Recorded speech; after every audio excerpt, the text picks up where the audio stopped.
हमारे YouTube channel में आपका स्वागत है। दोस्तों, आज के वीडियो में हम आपको बताएंगे बर्बरीक कैसे बने खाटू श्याम जी। श्री खाटू श्याम जी का सुप्रसिद्ध मंदिर जो भारत के राजस्थान में सीकर जिले में है। तो आइए हम उनके जन्म और जीवन चरित्र के बारे में जानते हैं। बात उस समय की है जब महाभारत का युद्ध आरंभ होने वाला था। भगवान श्री कृष्ण युद्ध में पांडवों के साथ थे, जिससे यह निश्चित जान पड़ रहा था कि कौरव सेना भले ही अधिक शक्तिशाली हो, लेकिन श्री कृष्ण पांडव के पक्ष में होते जीत पांडवों की ही होगी।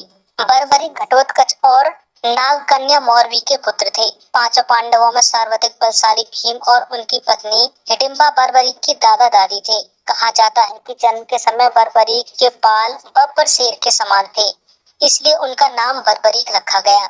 बर्बरीक अपने बचपन में एक वीर और तेजस्वी बालक थे। बर्बरीक ने अपनी युद्ध कला भगवान श्री कृष्ण और अपनी मां मौरवी से प्राप्त की थी। युद्ध कला में कौशल सीख कर निपुणता प्राप्त कर ली थी। बर्बरीक भगवान शिव के परम भक्त थे तथा उन्होंने भगवान शिव की घोर तपस्या की, जिससे भगवान शिव के आशीर्वाद स्वरूप भगवान शिव ने बर्बरीक को 3 चमत्कारी बाण प्रदान किए। इसी कारण बस बर्बरीक का नाम 3 बाणधारी के रूप में भी प्रसिद्ध है। जब महाभारत का युद्ध होने की सूचना बर्बरीक को मिली तो उन्होंने भी युद्ध में भाग लेने का निर्णय लिया।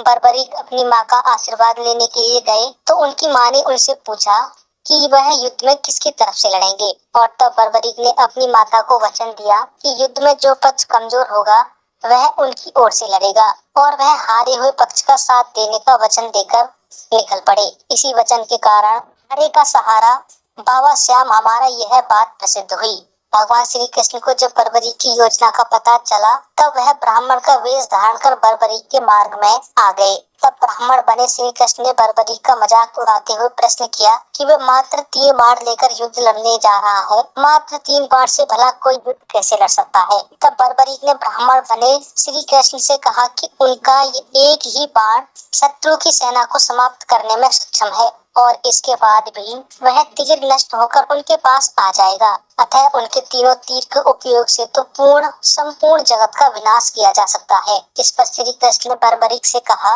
कि हम जिस पीपल के वृक्ष के नीचे खड़े हैं वह उस पेड़ के सारे पत्ते को भेद कर दिखाए। बर्बरीक ने यह चुनौती स्वीकार करके भगवान का ध्यान कर एक बाण छोड़ दिया। उस बाण ने पीपल के सारे पत्तों को छेद दिया। पेड़ पर लगे पत्तों के अलावा नीचे गिरे पत्तों में भी छेद हो गया। उसके बाद ब्राह्मण बने कृष्ण के पैर के चारों तरफ घूमने लगा, क्योंकि एक पत्ता भगवान ने अपने पैर के नीचे दबा रखा था।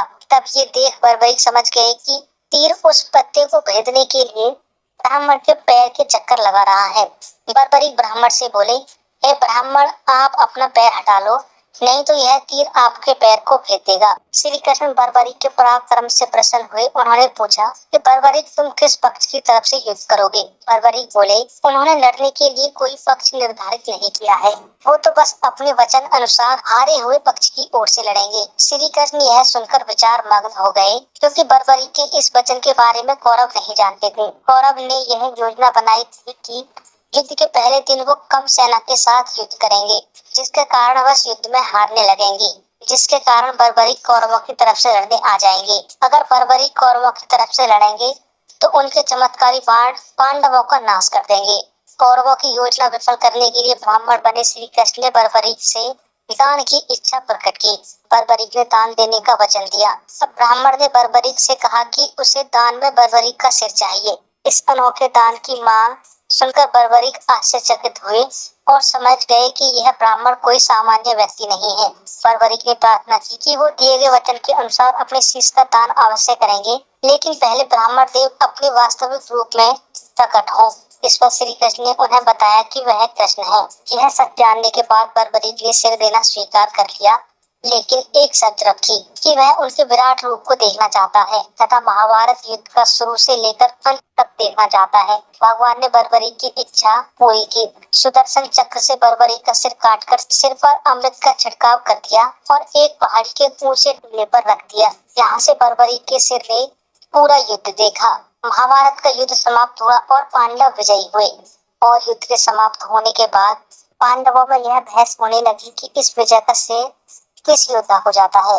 तब श्री कृष्ण ने कहा, क्योंकि बर्बरीक इस युद्ध के साक्षी रहे हैं, अतः इस प्रश्न का उत्तर उन्हीं से जानना चाहिए। तब बर्बरीक ने कहा कि इस युद्ध का विजय का श्रेय एकमात्र श्री कृष्ण को जाता है, क्योंकि यह सब कुछ श्री कृष्ण की युद्ध नीति के कारण ही संभव हुआ। विजयी के पीछे सब कुछ श्री कृष्ण की ही माया थी।